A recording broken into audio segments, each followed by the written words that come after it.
Welcome. Very good morning to all of you. वर्तमान समय में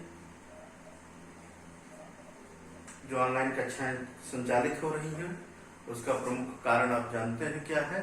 कोरोना महामारी।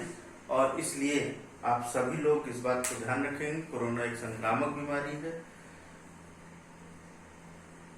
इससे बचने के लिए सामाजिक दूरी नितांत आवश्यक है, इसीलिए आप सभी लोग सोशल डिस्टेंसिंग का पालन भरपूर करें।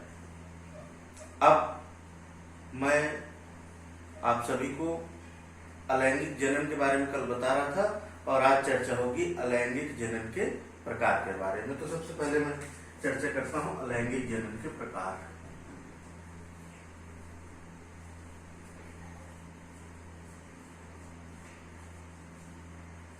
अलैंगिक जनन के प्रकार।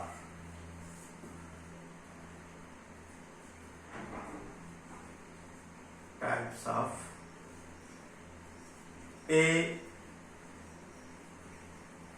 Sexual reproduction.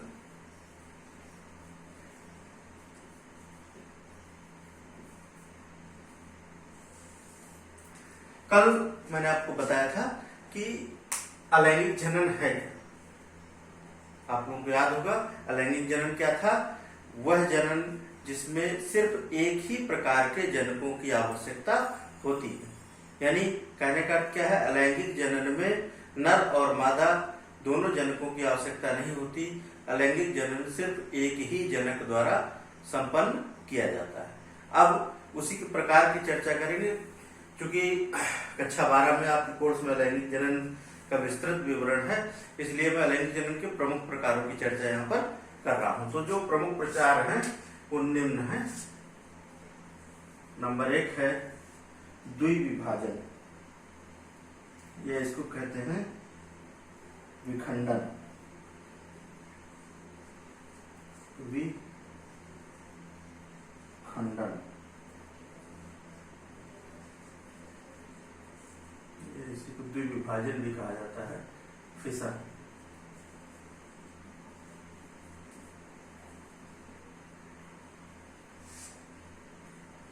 दूसरा है मुकुलन।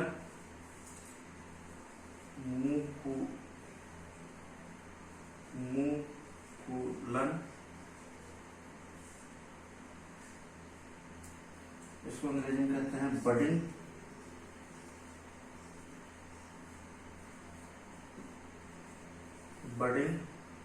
और तीसरा है बीजाणु जनन।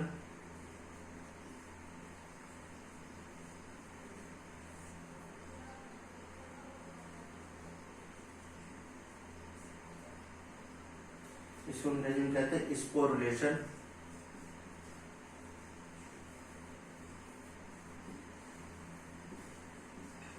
चौथा है पुनरुद्भवन।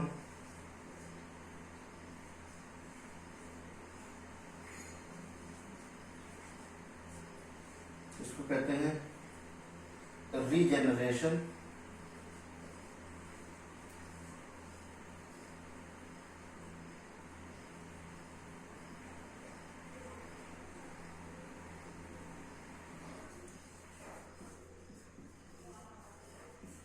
इसके बाद पांचवा है खंडन।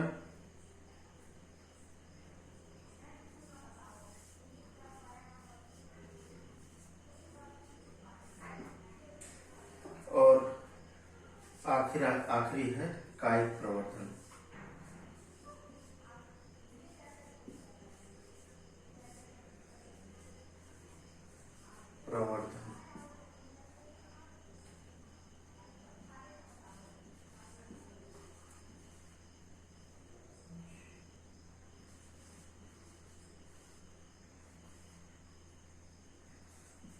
फ्रेगमेंटेशन और इसको कहते हैं वेजिटेटिव रिप्रोडक्शन।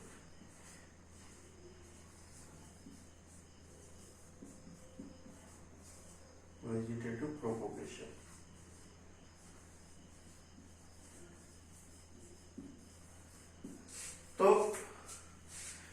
प्रकार के कुल अलैंगिक जनन के कुल कितने प्रकार हुए? जो मुख्य प्रकार हैं विखंडन, मुकुलन, बीजाणु जनन, पुनरुद्भवन, खंडन और कायिक प्रवर्धन। अब इनको हम एक एक करके विस्तृत रूप से पढ़ेंगे। थोड़ा सा सामान्य जानकारी मैं आपको इसके बारे में दूंगा। सबसे पहले चर्चा करते हैं विखंडन की। विखंडन में जो सबसे पहली चर्चा आती है वो आती है क्या है कि द्विविभाजन। विखंडन में सबसे पहले बात करेंगे द्विविभाजन। द्विविभाजन इसको अंग्रेजी में कहते हैं बाइनरी फिशन।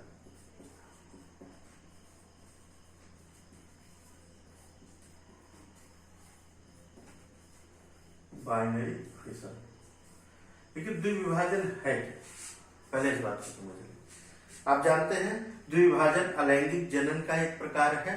तो द्विविभाजन क्या होता है कि जब भी कोई जनक परिपक्व हो जाता है तो परिपक्व अवस्था में, नाम से स्पष्ट है द्विविभाजन, यानी कि परिपक्व अवस्था में वो जनक दो भागों में टूट जाता है। यह क्रिया क्या कहलाती है? द्विविभाजन। यानी एक से दो के निर्माण की क्रिया को हम कहते हैं द्विविभाजन। अब चूंकि इसमें एक ही जनक से दो संततियों का निर्माण हो जाता है, इसलिए अलैंगिक जनन का प्रकार है। और इसमें जो संततियां उत्पन्न होती हैं वो अपने जनक के समान होती है। ठीक, तो पहले मैं आपको बताता हूं द्विविभाजन है क्या। देखिए, परिपक्व अवस्था में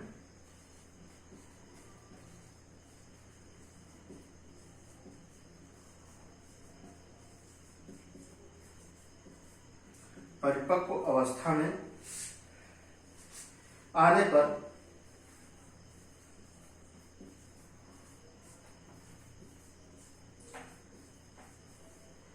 एक जनक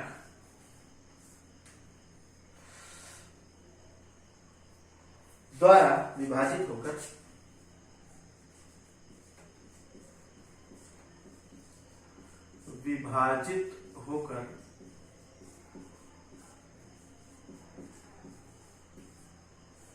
दो संततियों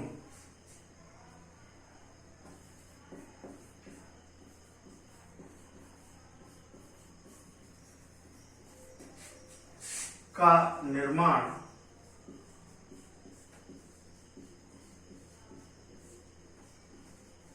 द्विविभाजन कहलाता है।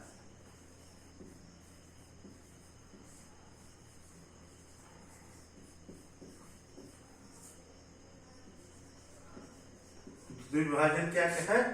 परिपक्व अवस्था में आने पर एक जनक द्वारा दो संततियों का निर्माण क्या कहा जाता है? द्विविभाजन।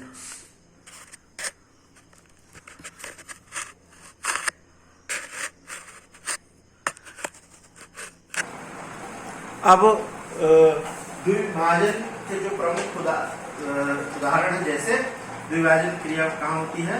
अमीबा। कहाँ होती है? अमीबा। ठीक, इसके अलावा अमीबा है, यूग्लिना है, और भी बहुत सारे प्रोटोजोआ है जिनमें द्विविभाजन की क्रिया होती है। ध्यान ये रखना है कि द्विविभाजन की क्रिया तब होती है जब एक जनक परिपक्व अवस्था में पहुंच जाता है। अपरिपक्व अवस्था में द्विविभाजन की क्रिया नहीं होती है, और द्विविभाजन की क्रिया हमेशा अनुकूल परिस्थितियों में होती है। अब प्रश्न उठता है कि द्विविभाजन है क्या? जरा थोड़ा समझने की कोशिश करेंगे कि द्विविभाजन है क्या। देखिए, एक अमीबा है, खा पी के मजबूत हो गया है, यानी कहने का मतलब परिपक्व अवस्था में पहुंच गया है। तो परिपक्व अवस्था में पहुंचने के बाद उस अमीबा, ये एक अमीबा है, ये इसका केंद्रक है। तो सबसे पहले क्या होता है? केंद्रक, ये इसका जो केंद्रक होता है वो बंटना प्रारंभ करता है। इसका ये जो अमीबा है, इसका केंद्रक जो है, इसमें इलांगेशन की प्रोसेस होती है और ये धीरे धीरे बीच से बंटना प्रारंभ होता है। और फिर इसका ये जो केंद्रक है दो भागों में बढ़ जाता है।